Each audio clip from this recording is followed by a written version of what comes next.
semakin banyak yang kita tahu, semakin kita merasa kita tidak tahu apa-apa. Yep. You should try to put yourself in a room where you are the least smart or the least capable. Because it means that you are the person growing the most in that room. Wow. Bilal, you ask really good questions. Thank you. Because I'm learning about myself. Kita lagi effort sekali dengan sesuatu, kalau hasilnya optimal ya itu wajar. Tapi Iya. kalau hasilnya luar biasa, effort kita rendah, aku malah nggak happy gitu. Karena rasanya jadi kayak we didn't earn it. Yap.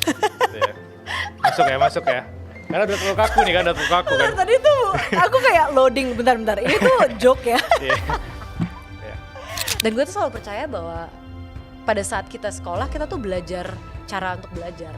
Kita belajar cara untuk berpikir, kita belajar cara untuk menganalisa dan mencari solusi, mengupas sebuah isu, mengupas sebuah titik permasalahan, dan abis itu gimana caranya kita merespon dengan cara yang terstruktur dan logis dan apapun itulah, kritis. Buat teman-teman di luar sana yang punya krisis identitas atau crisis of the soul, ya intinya. Jadi kalian tuh misalnya mempertanyakan ke diri sendiri, oh passion gue tuh apa sih? Am I doing the right thing? What a privilege it is. Halo semuanya, kembali lagi di podcast Suara Berkelas. Hari ini aku happy sekali karena kita kedatangan tamu berkelas. Ada Maudy Ayunda. Hai Bilal, halo semuanya. Akhirnya ke Suara Berkelas. Senang sekali. Ini orang sebenarnya sudah aku incar sejak setahun yang lalu. Sejak kita bangun Suara Berkelas. Yeah. Salah satu achievement aku mungkin bisa mengajak Maudy Ayunda ngobrol di podcast Suara Berkelas. So happy to be here. Yeah. Thank you for having me. Kita juga harus terima kasih kepada Aludita yang sudah menghubungkan Terima kasih. aku dengan Kak Maudy. Mungkin aku mau masuk dari sisi ngomongin tentang privilege, Maudy. Boleh. Karena semua orang belakangan ini ngebahas tentang privilege yang terkesan sangat berbanding terbalik dengan orang di luar sana yang mungkin harus merintis dari nol. Privilege Konsep di sini, privilege as a whole gitu ya. yes, mungkin privilege di sini orang ngelihat dari sisi beauty atau punya kemampuan finansial gitu ya. Tapi aku melihat privilege ini sebenarnya bisa jadi beban untuk kita yang orang sudah memasang ekspektasi. Kalau lu punya ini berarti lu harus sukses. Lu punya privilege ini lu tidak boleh gagal gitu. Bagaimana seorang Maudy Ayunda melihat privilege? Iya, ini sesuatu yang menarik sih sebenarnya karena konsep privilege itu cukup luas. Tentunya yang paling obvious adalah privilege secara ekonomi dan finansial. Itu yang mungkin sering dijadi pembahasan orang banyak in general pada saat kita membahas privilege. Tapi benar kata kamu bilang, there's beauty privilege, there is even as simple as the country you're born in, gitu. That's a form of privilege. Mungkin the type of parent you have, yang mungkin itu agak-agak di luar lingkup ekonomi finansial gitu. Kayak apakah kita memiliki pembimbing-pembimbing yang mungkin punya stylistik tertentu, itu menurut aku juga a huge amount of privilege gitu. Kayak misalnya seseorang yang memiliki waktu untuk duduk dengan orang tuanya setiap malam dan punya diskurs intelektual misalnya gitu. Yeah. That's also incredible privilege gitu yang di luar dari scope yang biasanya dibahas gitu. Jadi privilege itu menurut aku sebenarnya layered sekali dan ada banyak bentuknya. Dan semua orang punya privilege-nya masing-masing. Tapi tentu ada juga yang secara objectively starting point orang-orang itu beda-beda dengan resources masing-masing gitu. So I'm not someone who likes to say that or likes to be defensive around the topic of privilege. Karena aku merasa I did feel like I grew up with some amount of privilege gitu di beberapa dimensi khususnya. And I think it's important to be aware of those privileges karena gimana caranya di sisi lain kita harus mengakui lalu try to optimize and live a life yang true to what we were given by God or by the universe. Dan kita harus berusaha sebaik mungkin aja dengan apa yang kita miliki untuk bisa mungkin berdampak positif dan bisa maju, bisa independen juga. Dan itu sih, dan akhirnya mungkin bisa create more spillover effects from what you have started with, dan akhirnya bisa dibagi lagi atau di share lagi ke komunitas atau ke dunia gitu. So you're right, there is a sense of responsibility juga sih menurut aku. Bahwa kita harus aware, kita tuh punya privilege di dimensi apa aja, kita punya lack of privilege di dimensi apa aja, and that becomes kind of like your portfolio of resources that you start with. Dari situ kita bisa tahu yang mana nih yang kita we can use to grow and achieve our dreams and make impact, yang mana yang mungkin kita harus fulfill in other ways gitu, karena privilege is complex gitu. Maybe I'll start with that. Kalau Bilal ada follow up questions. Tapi tadi aku sempat mendengar kata-kata self awareness ya di sana.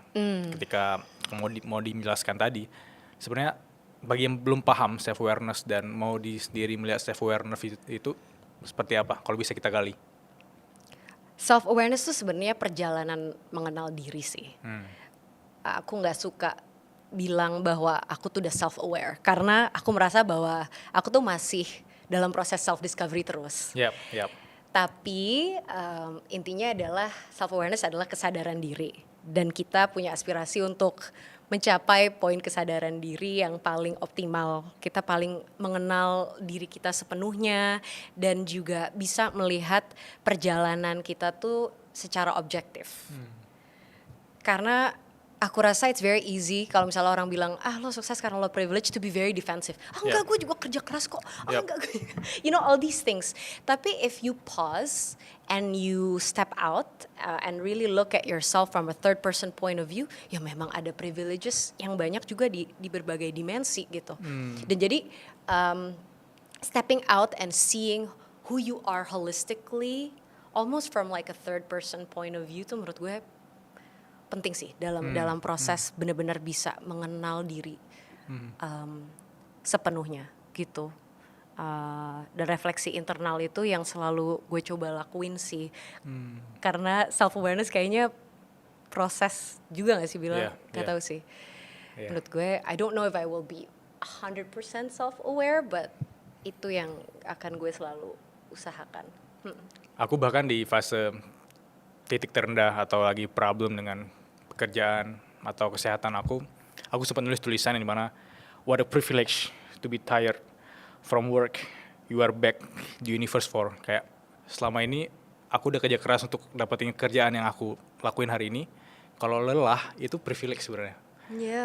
Kalau diputar cara pikirnya, privilege itu nggak sekedar apapun yang kita udah punya dari lahir kan. Tapi apapun yang kita udah doakan, kita kerja keras untuk mencapai ke sana. Walaupun itu capek, melelahkan, tapi itu kita privilege udah menjalani hari dengan kondisi itu gitu. Aku juga ada quote. Oke. Tapi ini bukan quote aku, tapi aku baru terakhir ini membaca quote ini terus kayak kena banget. Buat teman-teman di luar sana yang punya krisis identitas atau crisis of the soul, ya intinya. Jadi kalian tuh misalnya mempertanyakan ke diri sendiri, passion gue tuh apa sih? Am I doing the right thing? What a privilege it is to be able to think or ask about questions about your soul. Because it means that other things in your life has relatively been taken care of. Dalam arti, mungkin kita cukup sehat untuk bisa memikirkan our internal soul. Jadi kita udah gak harus mikirin udah cukup tidak harus mikirin our physical health misalnya. Jadi kalau sekarang kan banyak yang ngomong kayak isu krisis identitas atau kegalauan atau the soul being sick is something that everyone is experiencing one way or another, karena orang mencari jati diri, mempertanyakan diri mereka sendiri. But it turns out that jangan-jangan that's a privilege ya. We've already gotten to a place that now we can worry about what our soul wants. Wow. Ya kan, kayak itu setuju. tuh itu tuh beautiful too in its own way. Aku senang banget kata-kata ketika kita berpikir bahwa kita masih punya waktu untuk berpikir tentang Iya. Kita harus seperti apa, kedepannya harus seperti apa. Itu berarti kita Punya masih sehat. kesehatan fisik mungkin. Karena untuk orang berpikir. sakit ya. Kalau orang Iya. sakit dia cuma ingin satu. Sembuh. Ya. Betul. Orang sakit cuma pengen sehat. Orang sehat punya 1000 keinginan. Dan kita masih sehat. Betul. Luar biasa emang. Kalau ngobrol sama Wadi ada aja itu idenya. Aku mau menggali sisi yang semua orang mungkin sudah tahu kalau Maudy ini S1-nya di Oxford, S2 di Stanford, dan punya privilege untuk bertemu dengan orang-orang luar biasa di negara lain, which is orang-orang berkelas atau high performance people ya. Sebenarnya dengan pernah di lingkungan keren seperti itu, apa insight yang menarik untuk bisa di-share ke kita yang mungkin kita belum punya akses untuk di lingkungan itu gitu? Mungkin satu yang aku notice gitu ya di sosok-sosok high performers di sekitar aku adalah mereka itu memiliki curiosity yang sangat amat besar.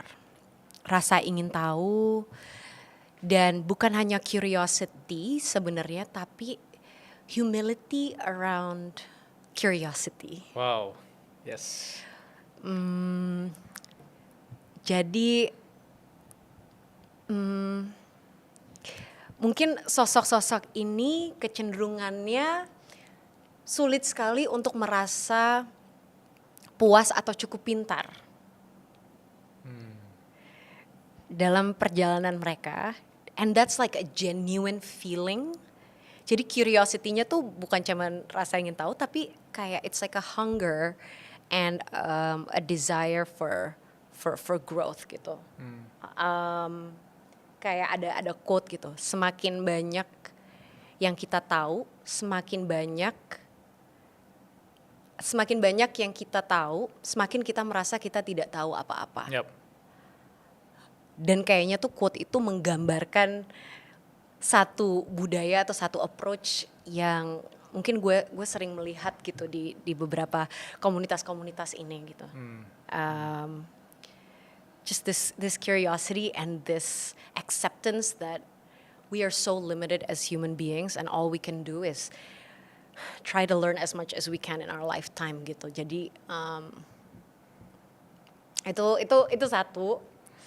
Terus mungkin ada satu lagi sih. It's this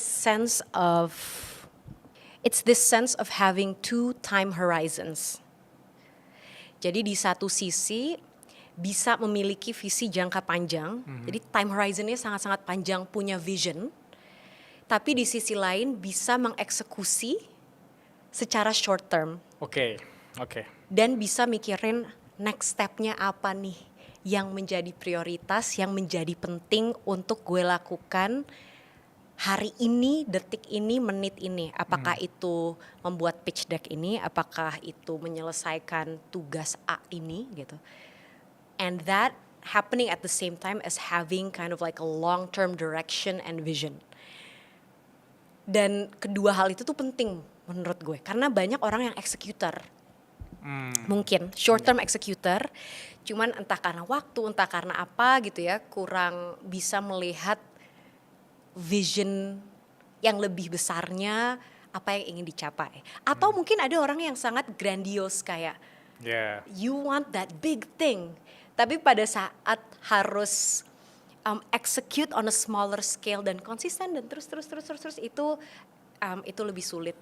Jadi pada saat bisa melakukan dua hal ini dengan efektif dan konsisten dua-duanya, itu menurut gue combo yang berkelas.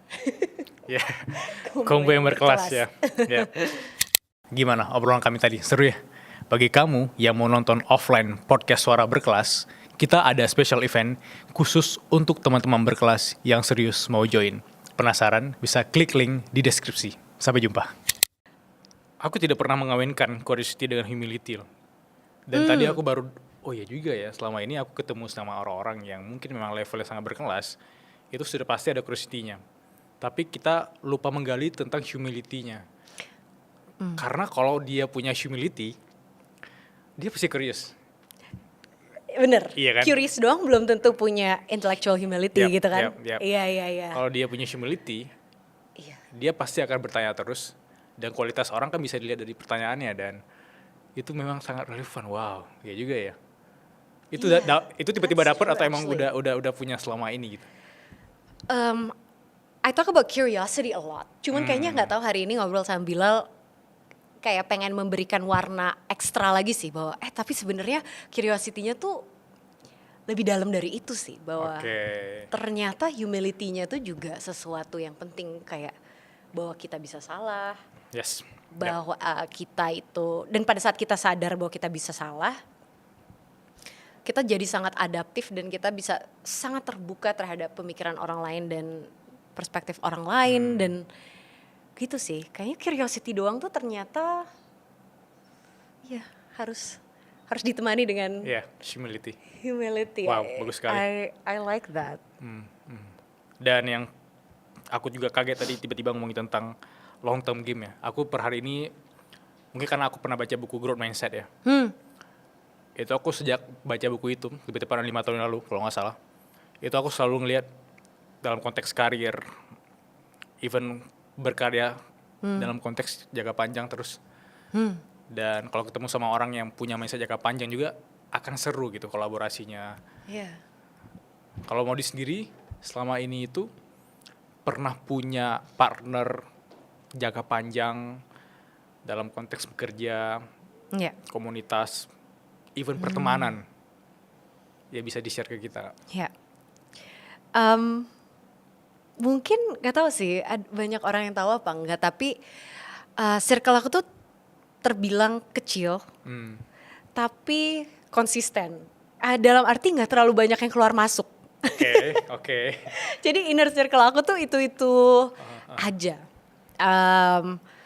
Teman-teman aku juga itu aja, ada yang dari SMA, ada yang dari kuliah, S2 juga temennya itu aja. Atau sosok teman-teman profesional juga yang deket tuh biasanya itu aja.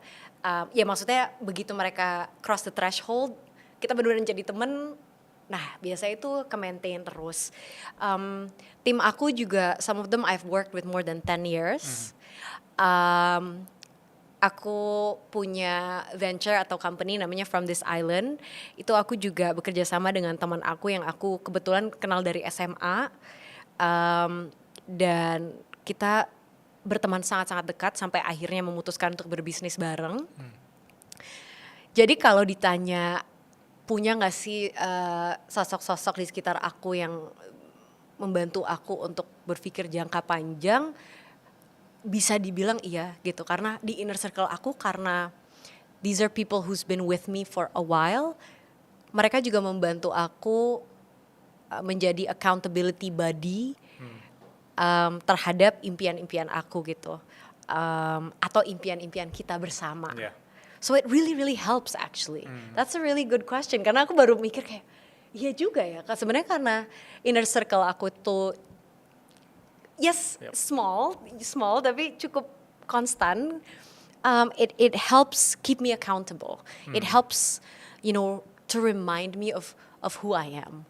Karena kadang-kadang kita keluar dari rumah, kita terekspos dengan banyak hal, apalagi sekarang ada media sosial. Kita tuh kadang-kadang gampang distracted gitu. Sure.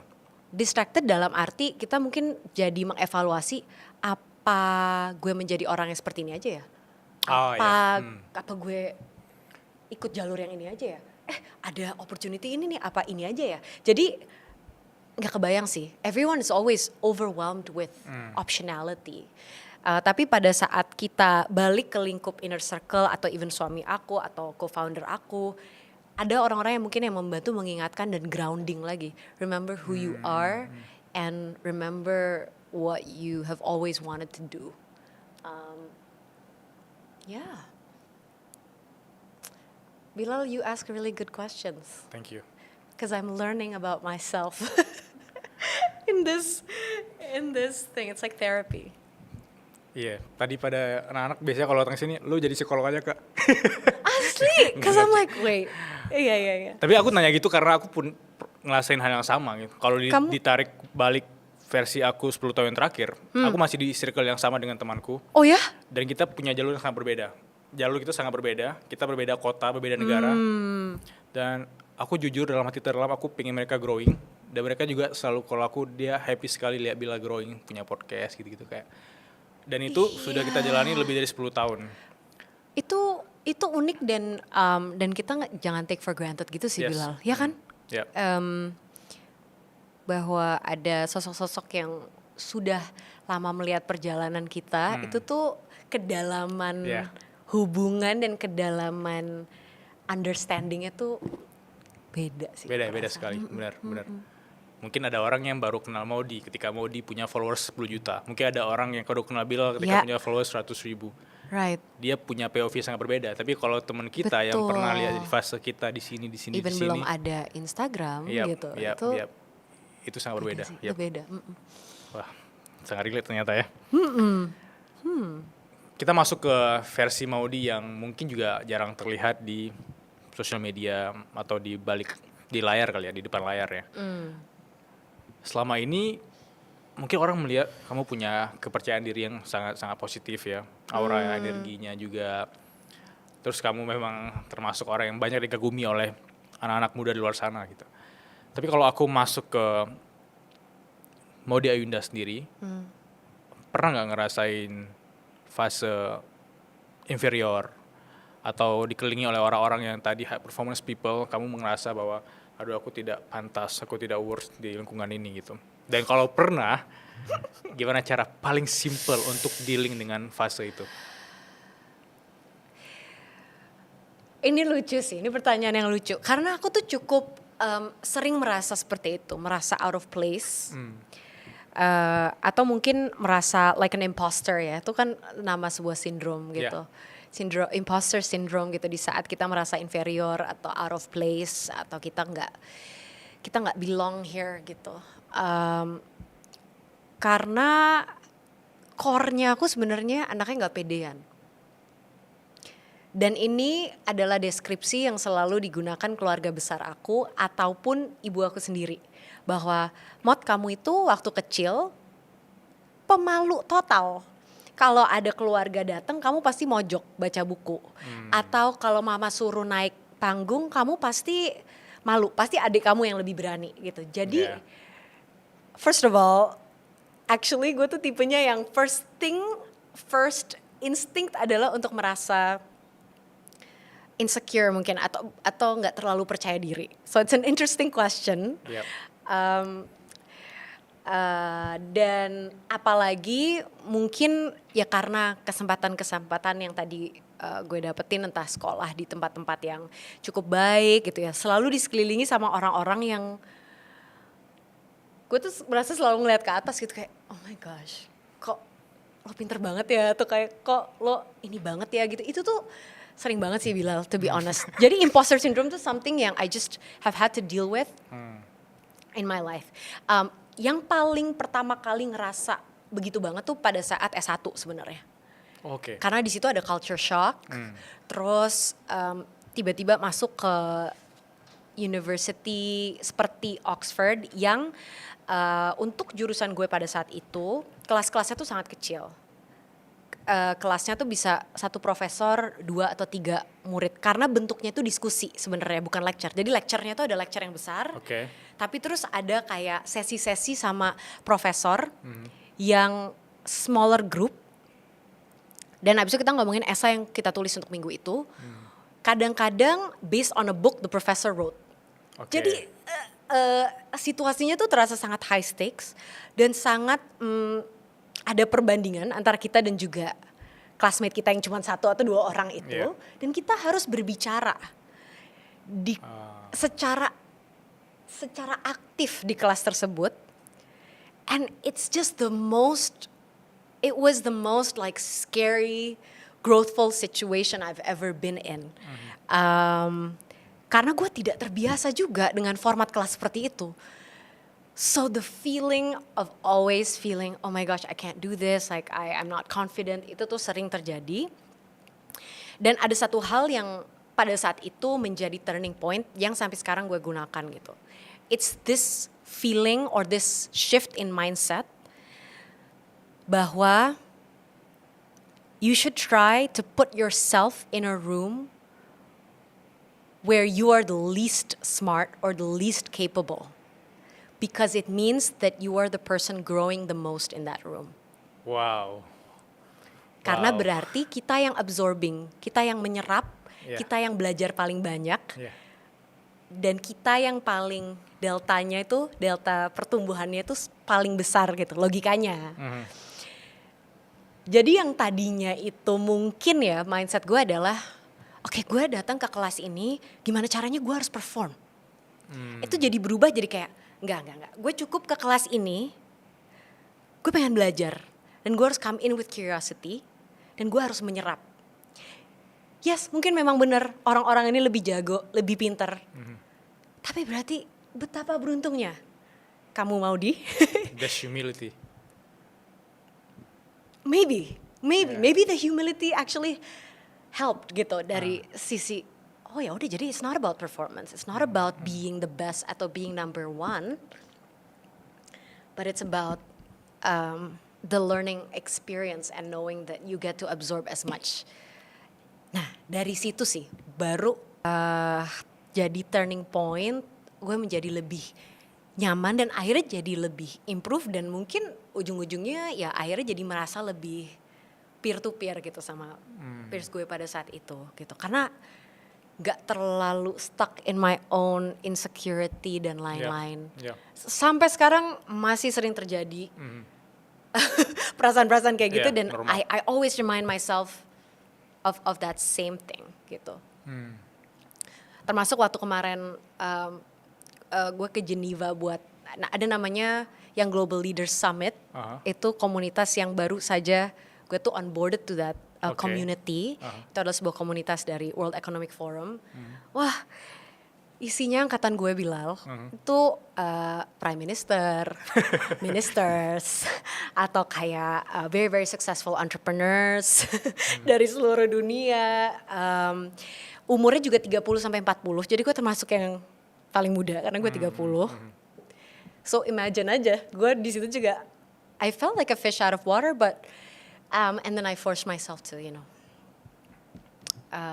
shift the mindset again, kayak gitu, and then it really helps. Ya. Aku tadi kepikiran juga kalau memang kita ditempatkan, mungkin ini privilege dari sisi lingkungan kali ya. Karena kita tahu kita sekolah atau kita sedang di tempat itu, even kita ngerasa inferior, kita punya rasa takut, tapi dengan punya curiosity dan humility tadi, kita dituntut untuk kita belajar sendiri. Even mungkin sekolah atau kuliah udah selesai, kita punya curiosity untuk belajar sendiri, karena kita tahu kita di lingkungan yang mungkin lebih pintar dibandingkan kita gitu. Iya. Dan kalau kita pakai POV inferior terus, susah untuk bisa absorb ilmu yang didapat. Susah. Karena berarti mindset kita tuh stuck di performance. Yes. Bukan di learning gitu. Itu yang harus gue ubah banget waktu itu. Sama tadi aku kepikiran bahwa itu juga mindset yang dipakai oleh orang yang kalau ngelihat sesuatu itu selalu dalam konteks berkompetisi gitu.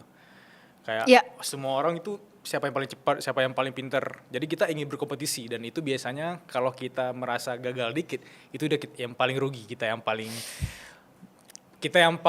buruk di dunia ini gitu. Karena semua orang melihat mindset kompetisi gitu, bukan mindset their own game. Dia nggak playing the game gitu.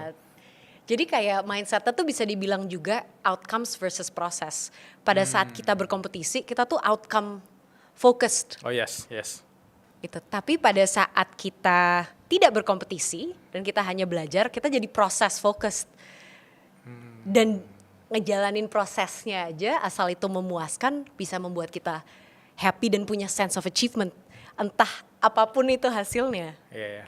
Mungkin tadi kamu menginspirasi aku untuk Itu juga membahas menginspirasi itu. aku untuk aku tulis ke buku aku berikutnya kali ya.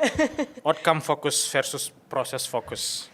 Tadi mau di mention tentang yang global leaders kayak pertemuan World Economic Forum kan. Itu apakah pertemuan yang baru dibikin di tahun ini atau memang diajak kolaborasi oleh mereka atau gimana? Karena menurut aku waktu aku masih kuliah aku paling senang kalau dilibatkan di kegiatan seperti itu.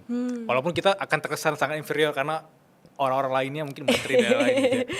Dan seberapa penting gitu kalau kita, terutama teman-teman nonton ini, untuk bergabung di komunitas, organisasi besar itu, terutama untuk 20-an gitu. Iya, jadi si Young Global Leaders ini adalah sebuah komunitas yang dibangun sama World Economic Forum dan setiap tahun tuh ada kohortnya. Sekitar seratusan orang yang terpilih Oke. dari seluruh dunia dan kita menjadi bagian dari komunitas ini selama 3 tahun. Uh, Diberikan akses ke perkumpulannya, diskusinya, forum-forumnya, summitnya gitu. Dan objektifnya adalah untuk memfasilitasi cross-cultural, cross-country collaboration amongst, I guess, young leaders around the world between the ages of 30 and 40. Jadi konteksnya gue baru aja diterima menjadi cohort 2025. Oh, congratulations. Iya, thank you. Dan dari situlah akhirnya ikutan summit yang kemarin ini, yang Global Leaders ini, ketemu dengan cohort-cohort lain ini yang very very impressive, inspiring friends gitu. Dan tau gak sih, sumpah pokoknya seminggu sebelum gue terbang, gue di email sama salah satu penyelenggaranya. Dan gue diajak untuk jadi speaker di sesi gue sendiri. Sesinya adalah Meet the Leader. Dan di sesi itu gue diajak untuk speak on authenticity and influence gitu. Karena background gue dan mungkin karena pekerjaan gue, mereka merasa gue punya perspektif yang unik gitu dalam topik ini. Wah, itu gue udah mulai penuh rasa takut dan deg-degan. I'm like, what am I gonna say in front of all these people? Terus gitulah, udah mulai itu pemikiran itu.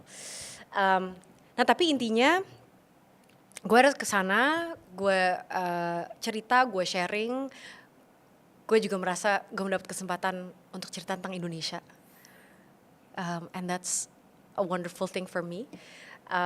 Dan gue pulang dari situ gue merasa wow, like I really challenged myself. And I did it, dan ada sense of achievement gitu. Bukan karena outcome-nya gimana, tapi lebih kayak I did something that I was scared of. And maybe I haven't been this scared in a while. And I think that's what's really important about, I guess, being part of these types of communities. You get to do things that you're scared of. And that's, I think, when the most growth happens. Pada saat kita melakukan hal yang sangat kita takuti dan kita gak yakin kita mampu, kita tuh lagi tumbuh banget di situ. Itu satu. Jadi gue sangat merasa ter-challenge. Yang kedua, di saat bertemu dengan sosok-sosok ini yang sangat-sangat inspiratif, they also all have like a love for impact. Semuanya tuh punya itu sih, punya aspirasi untuk berbuat lebih beyond themselves. This type of energy itu menular menurut gue bilang. Makanya gue tuh agak-agak percaya sih, you are the 5 people around you. Mungkin bukan 5 ya, 5, 10, 30, I don't know. Tapi memang kita adalah akumulasi manusia-manusia, interaksi-interaksi yang di sekitar kita. Jadi kenapa sih kita mungkin harus kadang-kadang men-challenge kita untuk menjadi bagian dari komunitas-komunitas apapun itu ya, tergantung oleh impian masing-masing orang. Tapi komunitas itu atau energi budaya itu menular. Jadi gue pulang-pulang juga punya semangat yang lebih, punya motivasi yang lebih untuk berbuat atau berkarya yang lebih impactful lagi karena ketemu teman-teman yang sangat inspiratif gitu. Yep. So in your 20s, di saat kalian benar-benar masih mencari jati diri, alangkah pentingnya karena kan itu kan proses penyerapan ya. Yeah. Umur 20-an tuh kita penyerapan mode on lah. Yeah. Itu kita tuh kayak sponge dan kita menyerap. Jadi lebih penting lagi gitu, being part of communities, mungkin organisasi apapun itu, di mana kita disekelilingi orang-orang yang punya budaya ataupun traits personality yang kita juga ingin miliki mungkin ya, whatever that is. Aku jadi ingat sesuatu tadi karena biasanya aku kalau ngelakuin project atau misalnya lagi ngelakuin sesuatu yang aku passionate sekali, ketika itu udah selesai, aku bukan happy karena itu berhasil atau achievementnya itu luar biasa gitu. Iya. Tapi aku happy ketika ingat momennya aku sacrifice gitu. Kayak momennya aku berupaya Iya. sekali untuk kadang belajarnya, menulisnya, mempersiapkan materinya. Itu yang aku rindukan gitu. Itu Iya loh. yang senang sekali dilakukan oleh anak 20-an seharusnya.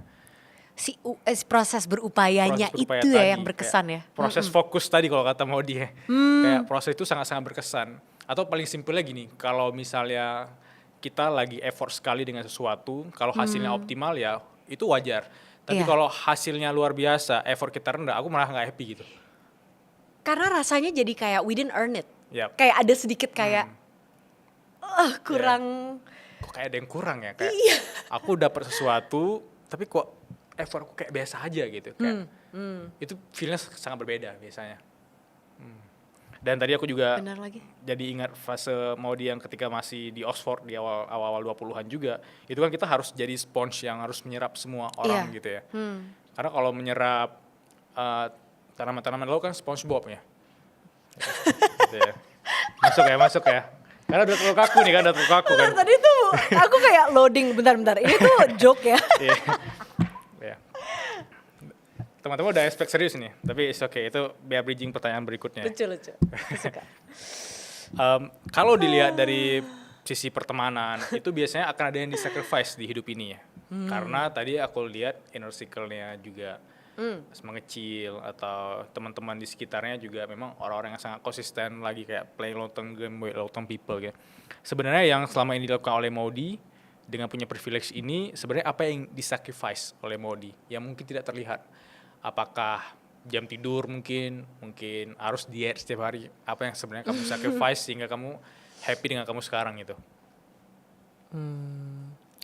Kalau misalnya kita ngomongin kayak masa kecil, yang aku sacrifice mungkin times of play ya. Times of socializing and playfulness. Karena film pertama gue kan 9 tahun waktu itu. 9 tahun 9 umurnya. tahun. Sebenarnya sih mungkin itu abis itu nggak terlalu aktif juga sih, tapi mungkin mulai umur 13-14 tahun di saat gue lagi bikin album, terus main film Sang Pemimpi, atau abis itu Perahu Kertas, nyanyi dan lain-lain. Terus sambil sekolah juga, yang pada saat itu ya gue juga suka banget sekolah dan pengen maksimal banget juga. Tentu ada pengorbanan gitu. Jadi gue sangat jarang sekali dulu tuh main sama teman-teman di luar sekolah. Ya. Gue tuh selalu, even dulu SMA tuh selalu dicap kayak nggak usah nanya Maudi, pasti dia nggak bisa. Oh gitu. Tapi what ended up happening is like, of course I lost a sense of play and like freedom yang mungkin di masa-masa itu gue juga sebenarnya memerlukan lah masa-masa ease and playfulness and no pressure. Itu tuh perlu ruang itu gitu. Yeah. Karena ternyata kalau udah adulting makin gak ada lagi.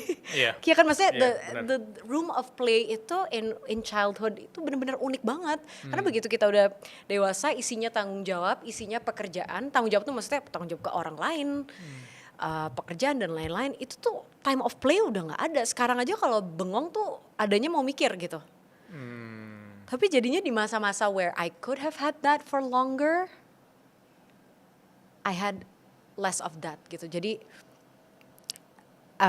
my timeline of pressure started early gitu. When I was like maybe 13 gitu. Jadi itu to this day gue ngerasa it's still a big loss gitu. Kayak waktu prom night gue cuma datang bentar doang. Habis itu harus pulang karena besoknya udah ada kerjaan gitu. Jadi kayak gue nggak ada beberapa core memories mungkin yang gue jadinya nggak fully ngejalanin gitu. Wow.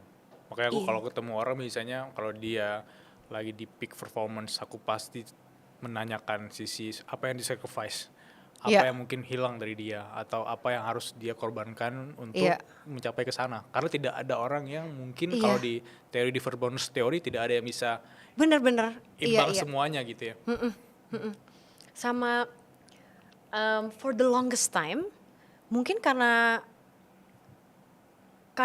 udah ngejalanin itu semua, terus kayak bekerja dari kecil juga, terus mungkin punya sorotan publik walaupun nggak sebesar sekarang ya. Kalau masih merintis kan followingnya masih sedikit, yang tahu juga masih sedikit. Tapi jadi kayak dari dulu tuh udah ada rasa tanggung jawab bahwa apa yang aku lakukan tuh ada implikasi lebih besar dari diri aku. Jadi freedom to make mistakes itu I haven't felt that way since I was maybe 12. Wow. Rasanya, and that to me is huge. I don't feel like I had the freedom to make mistakes. Kayak everything feels higher stakes aja gitu, karena kayak karena sorotannya itu berbeda. Paham. Yeah, so yeah, freedom and play itu yang dua hal yang gue rasa dikorbankan. Freedom and play. Kalau freedom memang sudah harus dikorbankan oleh orang-orang yang di dunia kreatif ya, itu emang hal yang sangat umum. Kalau play tadi itu aku tidak relate karena memang harus dari kecil untuk, aku nggak bisa mengatakan itu bekerja kali ya, tapi itu bisa dikatakan memang itu play, tapi play di role yang berbeda, play di role yang mungkin bisa dimonetize ya. Makanya main film. Tetap kerja jatuhnya. Tapi mindsetnya, Everything is. anak kecil tuh sudah mindset kerja berarti, bukan mindset dia wah happy nih. Oh enggak, kerja sih. Maksudnya bukan kerja yang wah gimana gitu, cuman it's definitely work karena everything is contract based. Everything is, you cannot miss it. Whether it's fun or not, ya pasti ada funnya, tapi kan ada capeknya ya. Kalau misalnya dulu tuh zaman nyanyi di Dahsyat atau nyanyi di Inbox, tuh nyanyi dulu ke sekolah, pulangnya les, abis itu recording lama-lama. Misalnya kayak gitu kan, kayak pasti ada capeknya, tapi you cannot do anything about it. Maksudnya ya itu udah pilihan. Ya, gitu itu maksud pilihan. gue. Dan tadi juga ada kontraknya, jadi kita sebagai orang yang profesional juga kan. Iya, jadi professionalism itu udah harus ada sih. Kalau enggak kan jadi kayak, kalau play itu you can choose not to. Tapi memang ya it's a form of responsibility gitu. Aku sering menanyakan ini ke teman-teman yang datang ke Suara Berkelas kali ya. Apa tuh? Fase tadi seorang Maudy dari kecil sampai sekarang pasti ada menemukan dan kebentur dengan fase kesepian ya, terutama sempat kuliah di luar. Dan di fase kuliah di luar itu mungkin orang tidak melihat dari kacamata bahwa ini orang terkenal, ini orang yang punya nama besar, tapi mereka melihat bahwa ini POV-nya mahasiswa. Yeah. Sehingga kita kalau berteman dengan orang itu memang natural aja gitu. Kayak terakhir kemarin aku ngobrol sama Jerome bilang, aku takut banget kalau misalnya fase-fase ketemu sama orang entar transaksional, malah diajak kepentingannya gitu. Dan itu hal yang wajar dirasakan oleh orang-orang yang Ngerti. memang di industri ini gitu. Iya. Nah, boleh ceritain nggak fase sempat kesepian dan apa yang kamu lakukan dan bagaimana kemudian dealing dengan kesendirian itu? Jarang ngerasain gitu juga ya. Aku juga cukup merasa sih hal tersebut gitu. Mungkin makanya teman-teman aku sekarang juga mostly adalah teman-teman dari SD, SMP, SMA.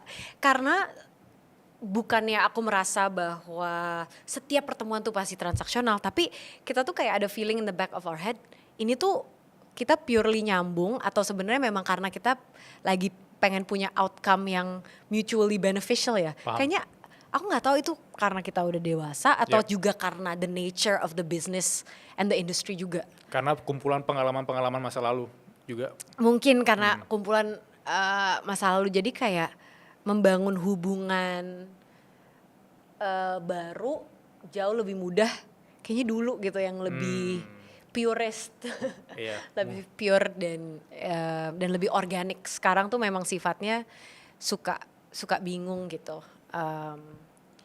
Sorry, tadi pertanyaan kamu apa, Bilal? Aku jadi keseruan sendiri. Di fase kesepian itu gimana cara dealingnya, kesendiriannya itu gimana cara seorang mau di-dealing sehingga kamu happy sama kamu sendiri gitu?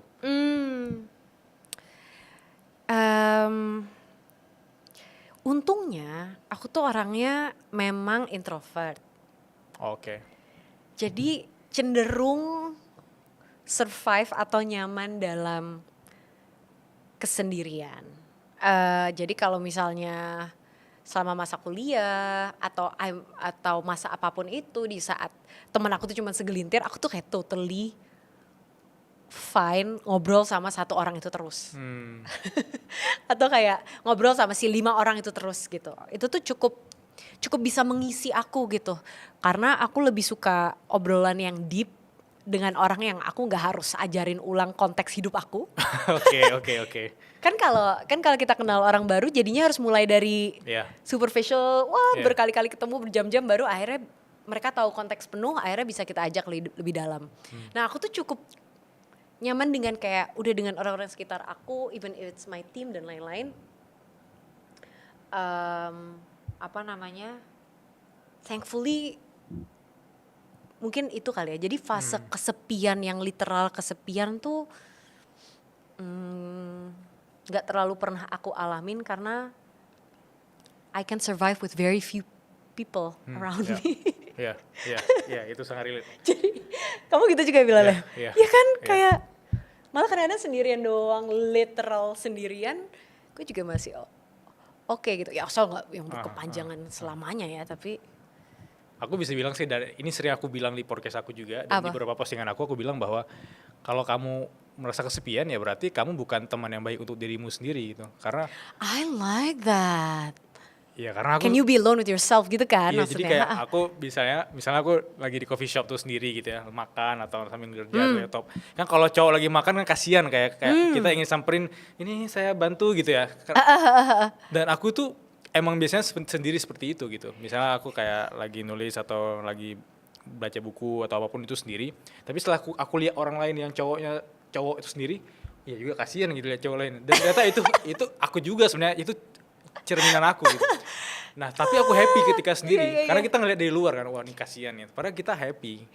Tahu nggak dulu waktu aku kuliah 1, aku tuh pernah mau ke kafe sendiri. Terus teman aku bilang, wait, you're going alone? You're eating alone? Kayak, are you sure? Pokoknya dia kayak merasa itu sesuatu yang tidak akan nyaman gitu buat dia. Tapi buat aku tuh kayak, ya kenapa gitu, kayak buat aku Oh, iya. kesendirian itu seru. Dan kadang-kadang, atau kamu gini juga atau enggak, kadang-kadang aku ngajak teman aku untuk sendiri bersama-sama. Oke. Jadi kayak Sendiri bersama-sama ya. sendiri bersama-sama dalam arti main aja yuk ke rumah atau aku main ke rumah dia hanya untuk mengerjakan aktivitas sendirian tapi dengan keberadaan orang tersebut gitu di sekitar kita, Oke. di radius tertentu. Oke. Jadi kita hadir di situ tapi kita sendirian dalam aktivitas kita gitu. Jadi cuman coexisting. Oke. Itu aja kadang-kadang indah, Bilal. Menarik. Tadi aku salah nangkap, aku salah framing aku sendiri bersama-sama, aku ajak temen nih ke coffee shop. Dia di ujung, aku di sini. Itu kayak spy ya, kayak mata-mata gitu ya. Kayak kita mau bacain kasus gitu ya. Ntar kita via WA gitu ngobrol ya. Gitu. Oke, kalau itu emang agak aneh ya. Aku salah nangkap gitu, untung dijelasin ya. Untung dijelasin, oke. Iya. Ya itu adalah obrolan jam 2 malam orang introvert ya teman-teman ya. Iya. Jadi sangat relate dengan kesendirian dan kita tidak melihat itu kesepian. Itu mungkin kalau bahasa anak sekarang solitude ya, kayak Solitude. kayak Yes. emang dia sangat senang. Bukan dengan loneliness tapi solitude. ya. Anak Jaksel biasanya gitu ya. Aku masuk ke pertanyaan yang mungkin sangat simple tapi mendalam. What's next? Dari semua perjalanan seorang, mau di karir, di kehidupan, sebenarnya apa yang ingin dicapai berikutnya? Dan sekarang apakah lagi naik gunung atau memang dari bawah sekali untuk menuju ke puncak tertentu gitu? Apa yang mungkin bisa di-share ke kita? What's next? Mungkin selama ini aku tuh banyak sekali aktif di sisi kreatifnya sebagai kreator atau pekerja seninya gitu. Bernyanyi, membuat musik, acting gitu ya sebagai aktris gitu. Mungkin sebenarnya pelan-pelan aku juga ingin belajar tentang sisi behind the scenes-nya. Jadi kalau dalam konteks film atau dalam konteks musik, sebenarnya kalau musik udah sih masuk ke producing gitu. Oke. Atau kayak misalnya brand skincare aku From This Island itu sebenarnya adalah bentuk aku membangun atau berkontribusi ke ekosistem beauty gitu ya dengan narasi tentang kecantikan Indonesia atau tentang ekstrak-ekstrak Indonesia. Jadi shifting to the business side as well, karena I also want to build lasting impact and some type of legacy gitu. Jadi itu sih kayak menggabungkan, tentunya tetap akan ada pekerjaan seni. Yep. Gue sebagai pekerja seni, tapi slowly also contributing in the narratives, in the storytelling from producer's point of view di film dan musik, and then also in the ecosystem broadly, menjadi mungkin pebisnis atau seseorang di pihak swasta yang can influence an ecosystem. Dalam konteks ini mungkin ekosistem kecantikan, ekosistem ekosistem beauty and cosmetics gitu ya, untuk lebih mengangkat cerita-cerita atau heritage Indonesia gitu. Itu sih mungkin, jadi moving and then also thinking about more like longer term impact. Jadi impact bukan legacy yang besar gimana, tapi lebih lasting impactnya dengan seperti apa ya gitu. Dan tentunya itu adalah learning curve yang sangat amat besar gitu untuk actually operating as a business person juga. And mindset yang juga sangat berbeda. Jadi gue lagi banyak belajar juga sih on that front. Yeah, maybe for now that's what's next. Kamu bertanya secara karir atau personal? Sebagai Maudi sih. Itu mungkin kayak dari sisi karir ya. Secara personal.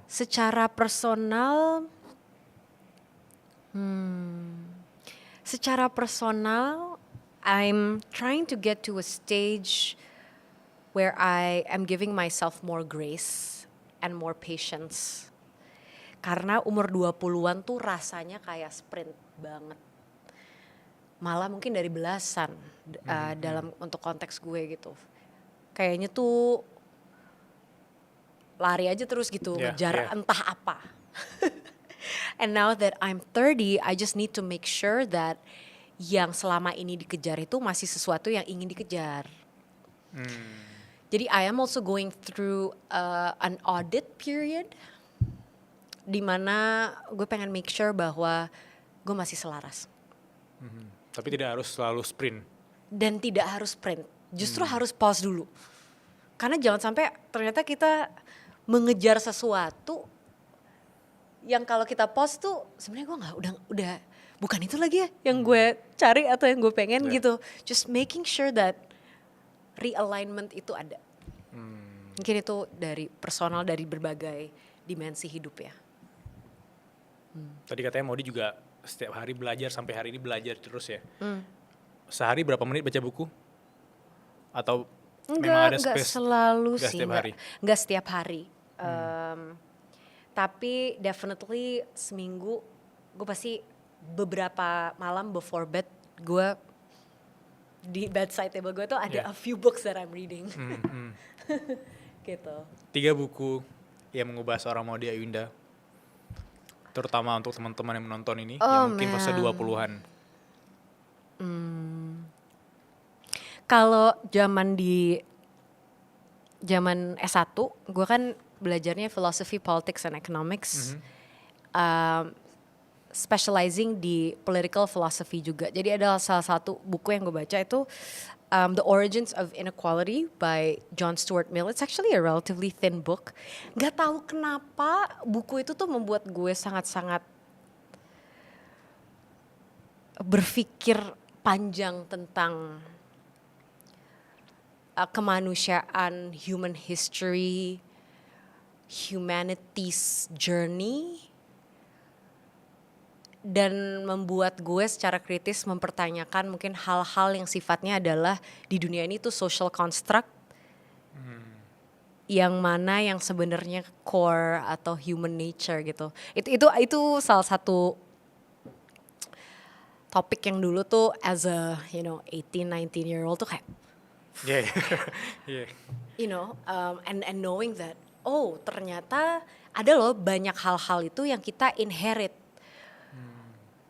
Dan kita harus assessment lagi nih sebenarnya hal-hal yang di-inherit ini kita harus mau bergelut dengan perspektif-perspektif tersebut dan lalu kita terima atau kita reject gitu. Dan nggak tahu kenapa buku itu tuh menjadi trigger waktu itu. Gue sangat-sangat tergerak dengan that book karena ya itu it's not a factual book, but it is one that takes us down an exercise of what the origins of inequality is. Jadi John Stuart Mill ini going through his own intellectual exercise dan kita diajak ke perjalanan tersebut and it left an impact. I don't know, I should reread it again to see if it will make an impact now. Cuman kayaknya waktu itu mungkin I was 19 when I read it and it changed my Man's Search of Meaning, Frankl. Yang kedua, Man's Search for Meaning. Iya, Man's Search for Meaning, kayaknya gitu deh. Mungkin nanti bisa di cross check ya kalau ada salah-salah dikit. Viktor Frankl. Also very, very interesting.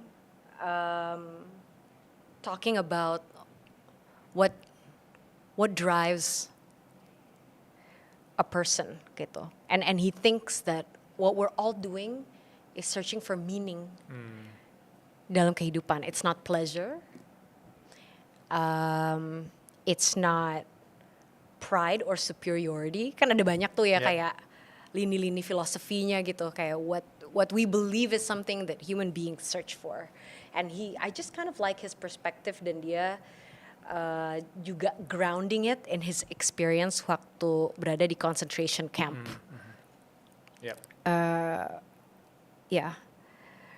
Concentration camp, Jewish concentration camp gitu. Jadi it's both grounded in kind of like these really, really extreme experiences, tapi terus ada kayak psychology, philosophical debrief atau analysis of that experience. Itu gue suka banget. Yang ketiga mungkin yang terbaru ya, yang gue juga lumayan suka. I really like Let Them Theory. Wow. Why? Aku udah baca. Dan wow, oke. Luar biasa ya. Ini mungkin yang lebih kayak recently lah, yang dua itu I've read for a while now by Mel Robbins gitu, but I just think like the frankness and her style of walking us through why letting go and letting people be is such a powerful tool. Itu tuh oke banget karena kita semua udah sering lah dengar kayak let them let go, itu tuh udah sering gitu. Tapi reasoningnya kan untuk bisa kena di hati kita, I think she did quite a good job of that in the book. And it's a good reminder, I think, untuk fase hidup gue sekarang ini sih.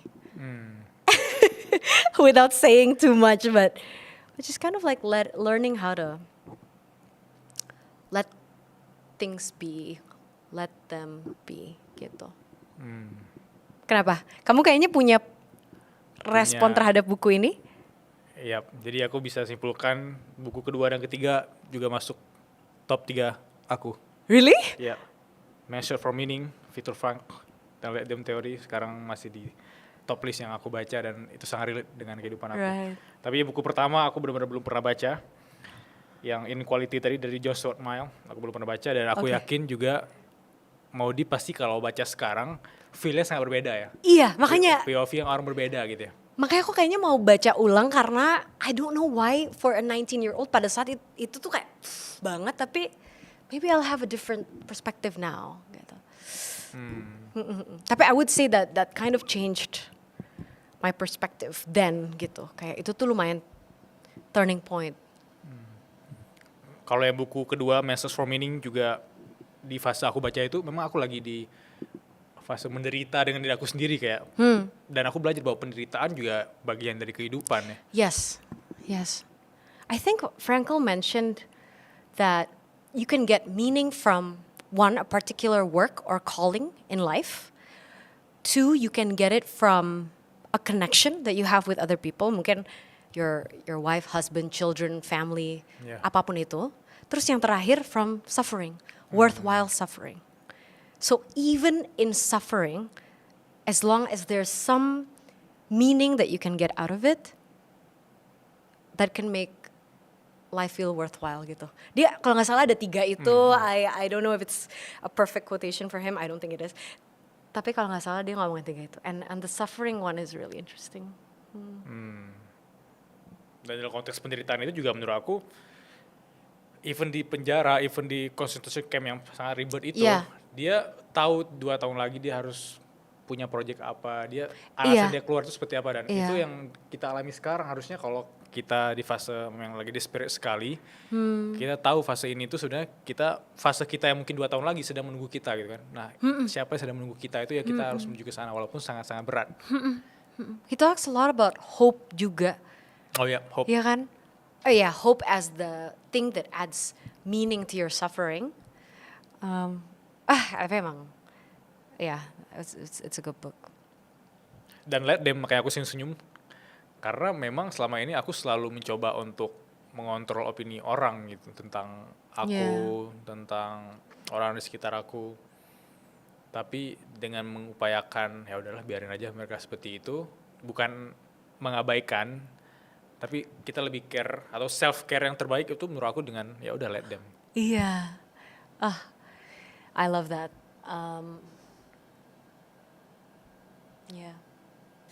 Teman-teman berkelas, sebelum kita lanjut podcast ini, aku cuma mau bilang info spesial khusus untuk kamu.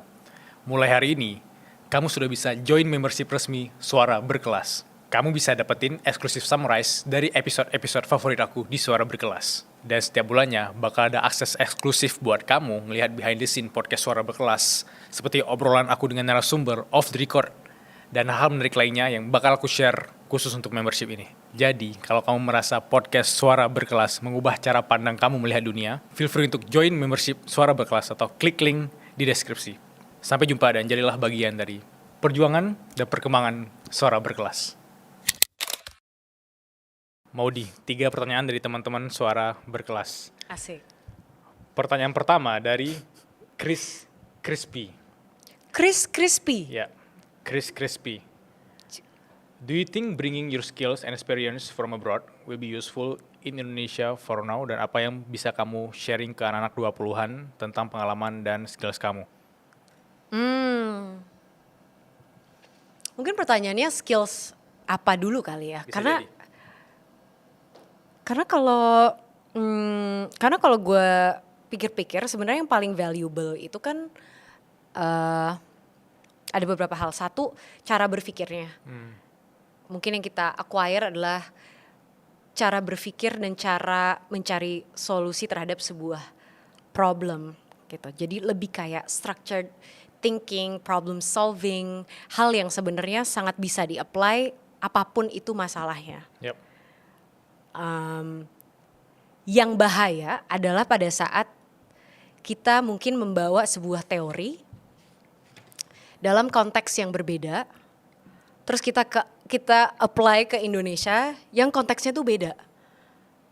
Karena there's no one size fits all solution gitu.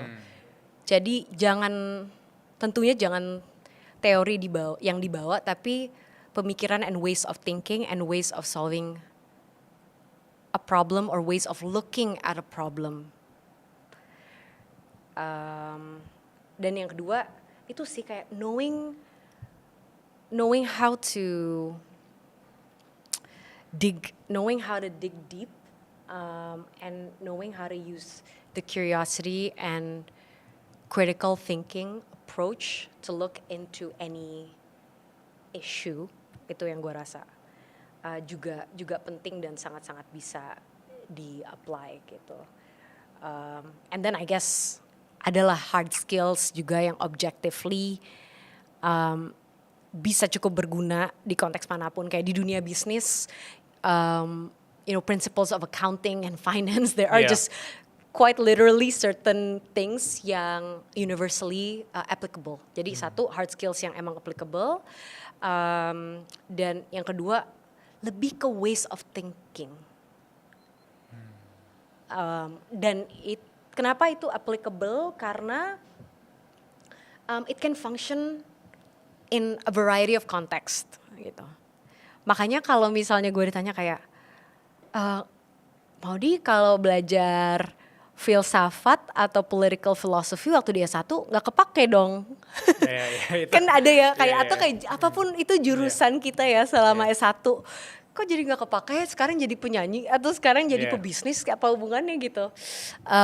Dan gue tuh selalu percaya bahwa pada saat kita sekolah kita tuh belajar cara untuk belajar. Kita belajar cara untuk berpikir, kita belajar cara untuk menganalisa dan mencari solusi, mengupas sebuah isu, mengupas sebuah titik permasalahan, dan abis itu gimana caranya kita merespon dengan cara yang terstruktur dan logis dan apapun itulah, kritis.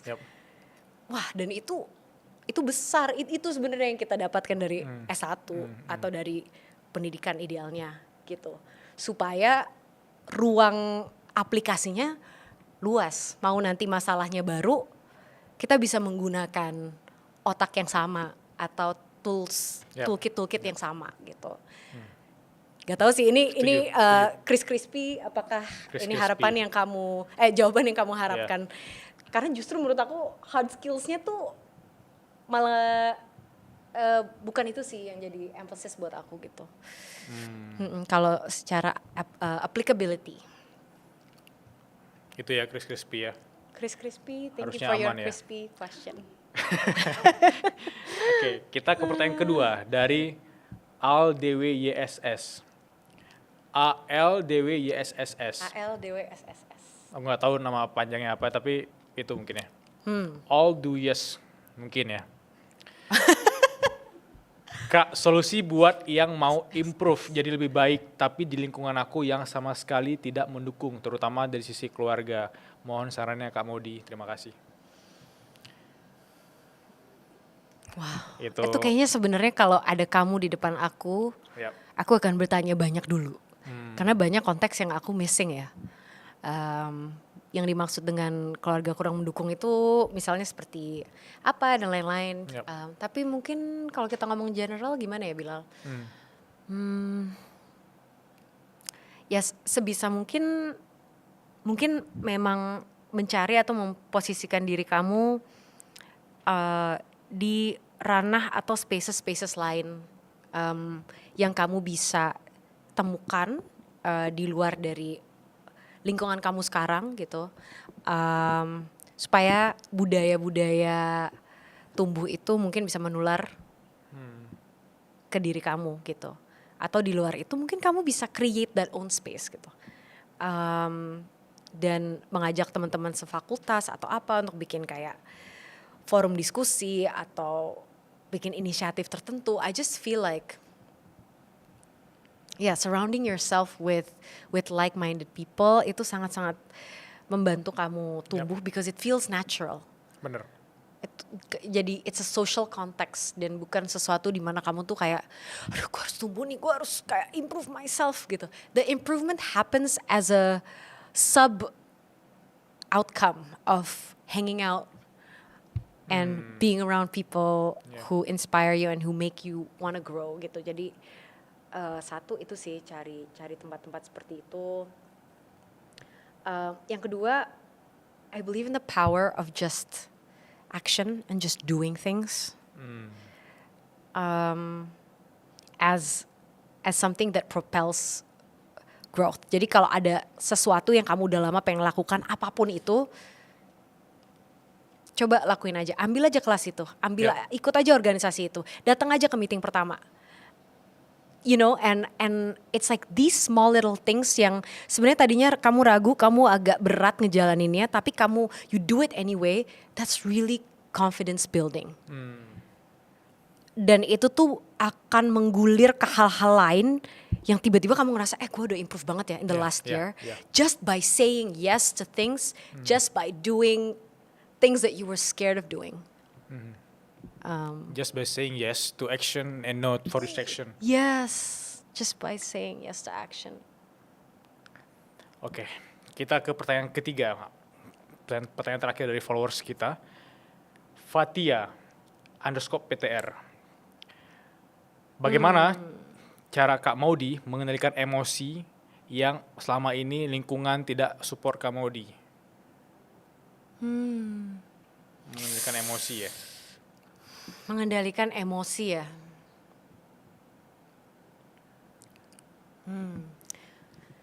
Mungkin yang menarik di sini adalah step awal dari mengendalikan emosi adalah tidak mengendalikan emosi. Bentar. Ini kalau ada clipper langsung pakai musik. La la la la la la la la. Dalam arti emosi itu kan perasaan. Kita harus berikan ruang dulu untuk perasaan itu. Oke. Berikan ruang itu bukan berarti kita terus udah bereaksi ya. Tapi kita berikan ruang untuk kita mengenal perasaan itu dulu. Karena adalah masa-masa di mana aku merasa sangat marah atau punya ketidaksukaan terhadap sesuatu, ketidakpuasan terhadap sesuatu, dan kadang-kadang pada saat aku memberikan ruang, kenapa ya aku sesedih ini, semarah ini, apakah ini adalah akumulasi terhadap sesuatu yang udah aku alamin? Apakah ini tuh sebenarnya sesuatu yang lebih dalam, hubungan aku dengan orang siapa? Apakah ada ketidakselarasan dalam hidup aku yang sebegitu besarnya sampai kok aku emosinya meluap-luap melebihi apa yang menurut aku tuh proporsional gitu. Dan kita baru bisa mengenal emosi kita kalau kita biarkan emosi itu ada. Biarkan dia hadir sepenuhnya dulu. Tanpa kita apa-apain tapi kita baca, kita terima aja. Jadi mungkin itu yang menarik. Caranya adalah membiarkan dia ada. I'm very angry. I can feel how angry I am. Baru dari situ kamu olah lagi. Kenapa ya? Kira-kira. Yeah. Almost like having the internal dialogue and being curious with yourself. Kenapa kira-kira gue merasakan sekuat ini? Dari situ biasanya analisa kita tuh terbagi antara perasaan yang ada dan bisa gue convert jadi action, dan perasaan yang gue akan work internally, misalnya entah go to therapy atau ngobrol sama temen, tapi ini sesuatu yang sebenarnya hal lain nih, kayak something else yang mungkin gak sepenuhnya valid dalam konteks ini, tapi valid on a bigger scale. Dari situ barulah kamu bisa berpikir action plan-nya apa, reaksi kamu terhadap perasaan itu akan seperti apa. Karena perasaan itu selalu boleh hadir dan ada. Tapi aksi dari perasaan itu yang ada benar salahnya. Wah, bagus itu. Bagus ya, quotable ya, quotable. Ya, quotable sekali. Emang emosi itu emang ada, dia ada di sana. Ya, tapi dan aksi selalu boleh, selalu valid. Tapi aksi yang kita ambilnya itu yang sebenarnya there is such a thing as benar, salah, dan optimal, tidak optimal tuh dari aksinya. Jadi listen to your own emotions, olah dulu, bagi mana yang kayaknya actionable, mana yang kamu harus, ini ada something nih yang harus kamu figure out dulu, kamu healing dulu, apapun itu, baru kamu keluarin misalnya action plan, aksinya dari emosi itu apa sebenarnya setelah udah agak lebih clear. Luar biasa. Dalam sekali, dan aku jarang dengar itu. Terima kasih Maudy. Terima kasih Fatia sudah bertanya. Thank you Fatia. Terakhir dari aku, agak nodong tapi it's okay. Takut. The worst advice yang pernah Maudy Ayunda dengar. Aduh, jujurnya gini susah lagi. The worst advice.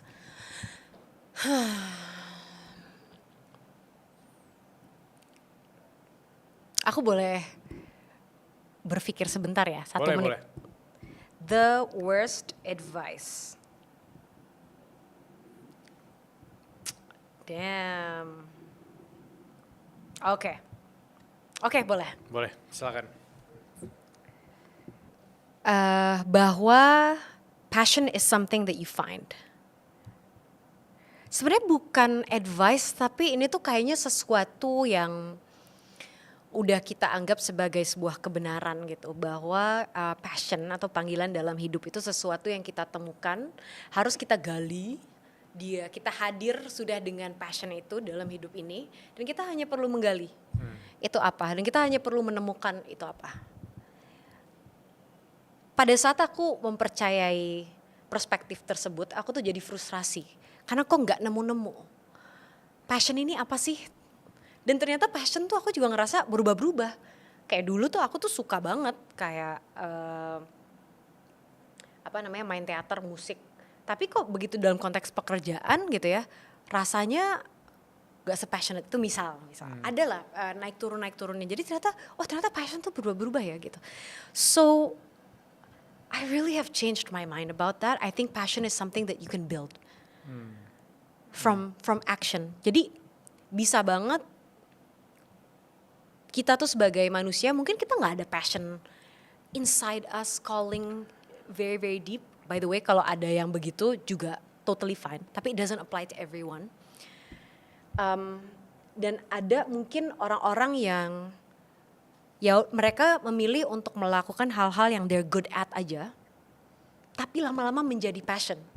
Pada saat mereka membentuk karir mereka sedemikian rupa sampai akhirnya I'm really invested in this and I'm really passionate about this space because I've learned more about it and I also have the capacity to change and influence this space.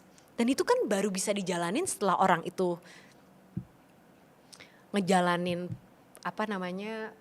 proses itu beberapa tahun mungkin, beberapa lama mungkin. And why this is important is because I think aku tuh cuma takut anak-anak teman-teman di luar sana itu jadi misalnya cepet pindah kerja karena mereka ngerasa this is not my passion. Cepet pindah kerja sih no problem ya, tergantung. Tapi misalnya 3 bulan udah nggak passionate nih gitu. Ada yang seminggu sekarang. Really? Iya, seminggu pindah kerja. Atau seminggu gitu. Kalau kita filosofinya itu adalah passion tuh sesuatu yang dibangun, kita tuh jadi nggak semudah itu bilang bahwa ini passion atau bukan. Karena membangun itu perlu waktu. Testing itu perlu waktu. Is this where I'm meant to be? Apakah passion gue tuh bisa dibangun di space ini? It's something that I've learned throughout the way. Karena dulu gue selalu kayak, kok gue belum nemu sih? Jadi frustrasi sendiri. Gitu. And I feel so much more empowered that now I feel like passion tuh butuh waktu dan passion itu sesuatu yang dibangun, bukan dicari. Bagus sekali, terima kasih Maudy atas waktunya. Aku Thank you, senang sekali Bilal. ngobrol 1 jam lebih bareng Maudy. Dan karena ini adalah bagian dari manifestasi aku ingin kasih buku pertama aku, Judul Inspirasi. Ini adalah buku yang aku tulis 7 tahun lalu ketika masih kuliah, dan aku biasanya akan mengirim atau memberikan buku itu kepada orang-orang yang percaya pada mimpi, pada manifestasi, dan aku harap ini adalah kenang-kenangan yang berarti bagi Maudy Ayunda. Terima kasih. Thank you Bilal, thank you. Terima kasih. Learning to live, living to learn. Akan aku baca. Ini hebat banget kamu nulis waktu kuliah. Yap. Wow. Dan baru publish 3 tahun lalu. Oh oke, jadi kamu nulis pada saat kuliah, terus kamu Jurnal kayak kuliah gitu. Jadi mengedit kayak ulang dan proofread ulang. aku janji pada diriku sendiri, selain skripsi setelah lulus aku ada buku pegangan aku gitu, pegangan hidup. Ini skripsi, tapi ini pegangan hidup. Dan ini biasanya, even waktu itu aku juga sempat kasih ke Mbak Adi Lestari, Mbak Radit dan segala macam, karena menurut aku bagian dari manifestasi aku ngobrol sama orang-orang keren seperti kalian. Terima kasih. Bilal. Thank you for coming to Saudara Berkelas. Sehat you. terus. Terima kasih semuanya.